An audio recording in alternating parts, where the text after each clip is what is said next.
It's time for the Daily Stand Up Podcast presented by Agile Dad with your host, Lee Henson. Without any further ado, let's get started. A student recently asked me, are there any tips or tricks for defining a sprint goal? And I said, you know what? That's a brilliant question. I ought to write something down about that. So I took down a sticky note and I finally got around to finding those sticky notes. So now I'm going to process it. So Jason, if you're out there, I apologize it took so long, but this one's for you, man. So with that being said, here are the top 5 things to help you define a sprint goal. Number 1, identify and understand the project objective.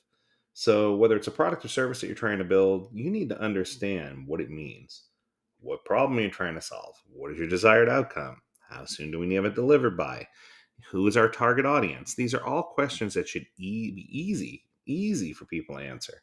If those things aren't there, then it's going to make it very difficult for you to have a sprint goal. You need to learn how to focus on those things that will get you information that's going to be easy to consume by the team. Okay, let's jump to number 2. Identify the most important key deliverables. So you need to identify deliverables that need to be completed within the very first sprint at minimum. Break those down into manageable pieces and make sure that the team has the right bandwidth and the right people with the right skill sets to be able to complete all the mission critical things that need to be completed. Now, oftentimes those mission critical things don't fit into a single sprint, and it's okay. It's okay for you to forecast out for a sprint or so ahead, knowing that those things in the forecast might change. So they're not locked in at that point, but it is okay to do a little bit of forward forecasting. And I think the key here is just to make sure that you understand what you're trying to do, what you're trying to solve, and that you have the work broken down in such a way that those deliverables are easily attainable, and that you can build things in consumable chunks. Okay, how about number 3? So key number 3 here is to prioritize and align your backlog.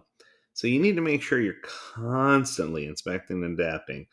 Having a grooming or refinement workshop every week for a short amount of time, just to make sure that you are in full alignment with what's going on in the organization and that you're taking care of things based on importance, urgency, and dependencies, and making sure that everything's aligned to the overall project initiative or objective.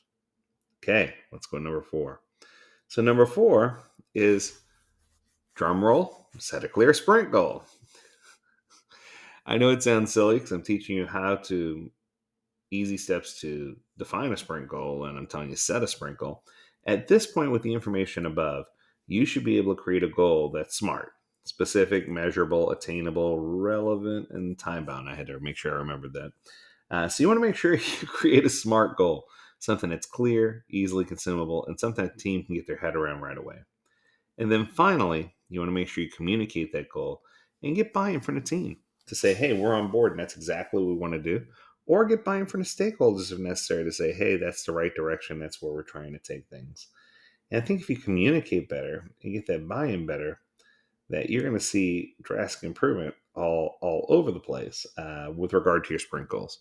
So I think the key here is, if you address those 5 things, if you go in and totally have the conversation around those 5 things once per sprint, it didn't take long. I mean, we've only been talking about this for about 3 minutes and 20 seconds.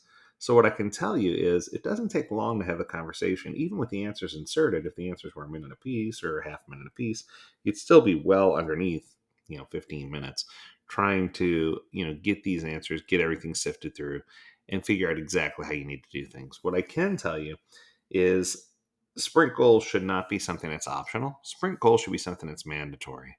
And once you understand the proper goal and you have it written out, capture it in your sprint backlog as a 0-point backlog item. Revisit it at the retrospective and say, hey, how did we do on our last sprint goal? And I think that if you look for ways to succeed with continual improvement, that's what's going to help you with your Agile implementation the most. Nice and short and sweet today. I hope you have an amazing day. If you have a topic you want us to cover, learn more at agiledad.com. We'd love to hear from you. As always, we encourage you to stay healthy, stay well, and stay agile, my friends. Until next time, do take care.